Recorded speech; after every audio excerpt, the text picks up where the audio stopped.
ہوں میرے شاہ میں کیا کیا کہوں تجھے، لیکن رضا نے ختم سخن اس پہ کر دیا، خالق کا بندہ خلق کا حقر کہوں تجھے۔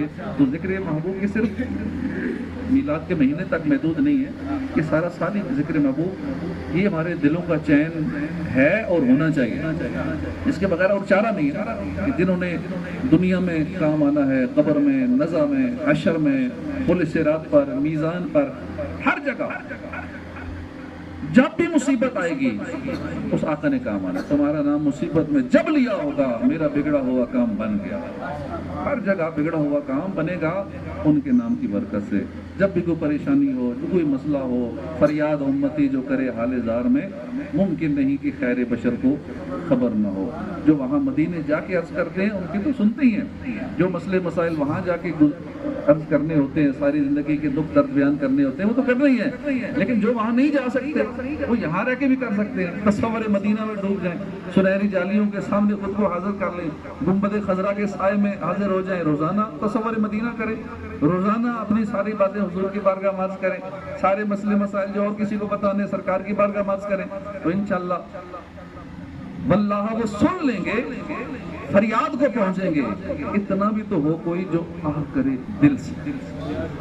سرکار صلی اللہ علیہ وسلم نور بھی ہے، بشر بھی ہے، اور آپ کا جسم مبارک ہی ایسا لطیف ہے، ایسا لطیف جسم ہے۔ ایک تو روح لطیف ہوتی ہے نا، ایک ہوتی ہے کثیف سالڈ، ایک ہوتا ہے لطیف اور کثیف۔ یہ ہمارے آقا صلی اللہ علیہ وسلم کی جسم کی بھی ایک شان ہے کہ سرکار کا جسم ایٹ دا سیم ٹائم لطیف بھی ہے، کثیف بھی۔ اب ہمارا جسم تو صرف کثیف ہے، سالڈ ہے، ہمیں کو ملتا ہے، ٹچ کرتا ہے، فیلنگ ہوتی ہے، وہ بندہ ہے، سالڈ ہے، کثیف نہیں ہے۔ روح کثیف ہے، روح لطیف ہے، باقی ہمارا جسم یہ کثیف ہے۔ لیکن سرکار صلی اللہ علیہ وآلہ وسلم کے جسم کا بھی یہ معجزہ ہے، جسم بھی اللہ نے کمال کا بنایا کہ ایک ہی وقت میں کثیف بھی ہے، لطیف بھی ہے۔ کثیف کیسے ہے کہ صحابہ کرام حضور سے ہاتھ میں لاتے تھے، پتہ چلتا تھا ہاتھ میں ہاتھ آیا ہے، ٹچ ہو رہا ہے، فیلنگ ہوتی تھی۔ حضور گلے لگتے تھے، معانقہ کرتے تھے تو پتہ لگتا تھا گلے مل رہے ہیں، تو یہ ہوگی کثافت۔ لطافت کیسی تھی کہ آپ سورج کے سامنے ہوتے تھے، آپ کا سایہ نہیں بنتا تھا۔ ایسی کیسا لطیف ہوگا، ابھی تو ہم جسم کی بات کر رہے ہیں، جسم ایسا لطیف تھا کہ دنیا میں جتنے بھی انسان ہیں، جتنے بھی انسانوں کی روحیں، ان سب سے افضل روح ہوتی ہے وقت کے غوث کی۔ جو بھی اس وقت کا غوث ہے اس کی روح سب سے زیادہ لطیف ہوتی ہے سب کی روحوں سے، اور 70 غوث کی روحوں کے برابر ہمارے آقا صلی اللہ علیہ وسلم کی جسم کی لطافت ہے۔ ابھی روح کی بات نہیں ہو رہی، آقا کے روح کی کیا شان ہوگی، بات جسم کی ہو رہی ہے۔ سارے انسان دنیا بھر کے لاکھوں کروڑوں انسان، ان سب کی روحیں پہلی لطیف ہیں۔ ہاں، اس کی لطافت کم ہوتی ہے جب بندہ گناہ کرتا ہے تو اس سے روح کی لطافت میں کمی آتی ہے۔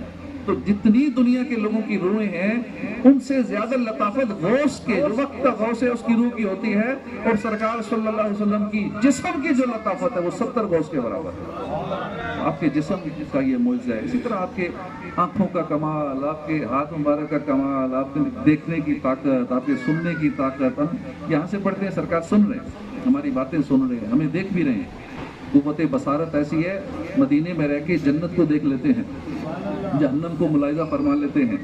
ہم تو ایک ڈائریکشن میں دیکھتے ہیں نا، سرکار دنیا میں رہتے ہو بھی شش جہت سمت مقابل شب و روز ایک ہی حال۔ شش جہت آپ 6 ڈائریکشن میں ایٹ اے ٹائم دیکھتے تھے، ہم تو صرف آگے دیکھتے ہیں، سرکار پیچھے بھی دیکھتے تھے، دائیں بائیں اوپر نیچے۔ نماز کے دوران نماز فارغ ہوئے، ایک نمازی نے کہا کہ تم نماز میں کیا کر رہے تھے؟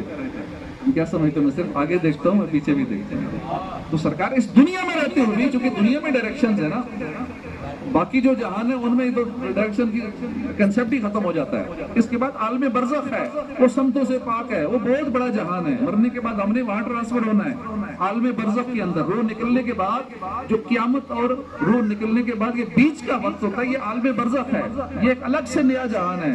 اس جہان میں سرکار یہاں رہتے ہوئے اس جہان کے معاملات دیکھ لیتے تھے۔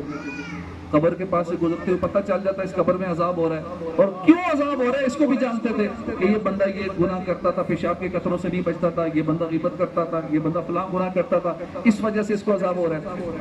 تو اس جہان میں رہتے ہوئے اگلے جہان کے معاملات کو سرکار دیکھ لیتے تھے، ہم نہیں دیکھ سکتے۔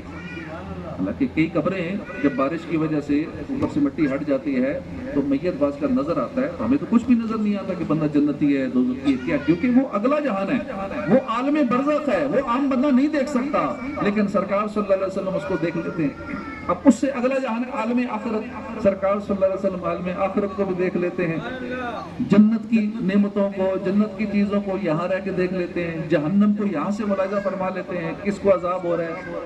بلال جنت میں چل رہے ہیں تو میرے آقا صلی اللہ علیہ وسلم ان کی قدموں کی آواز سن رہے ہیں، اچھا ابھی چلے نہیں ہیں، حضرت بلال نے ابھی جنت میں چلنا ہے، کیا چیز دیکھ رہے ہیں؟ ہم تو وہ دیکھتے ہیں نا جو موجود ہو، ہماری سیٹلائٹ بھی وہی دیکھتی ہے، پوری زمین میں جو چیز موجود ہو، کوئی بلڈنگ موجود ہے وہ سیٹلائٹ میں آئے گی، ہم بیٹھے ہم سیٹلائٹ میں ہمیں دیکھا جا سکتا ہے، جو موجود ہے، جو 100 سال بعد ہونے ہیں، 1000 سال بعد ہونے ہیں، وہ تو سیٹلائٹ بھی نہیں دیکھ سکتی، کوئی سائنس کی ٹیکنالوجی نہیں ہے کہ جو ایسی چیز دیکھے جو بھی ہے ہی نہیں، جو ہے ہی نہیں اس کو کیسے دیکھے، لیکن سرکار کی شان دیکھیے کہ جو ہے ہی نبی ہونا ہے، جو ابھی ہزاروں سال بعد ہونا ہے، حضرت بلال نے جنت میں چلنا ہے، ان کے قدموں کی آواز ابھی سے سن لی ہے، یہ کمال، ہر چیز ہی کمال ہے، عقلیں حیران ہو جاتی ہیں،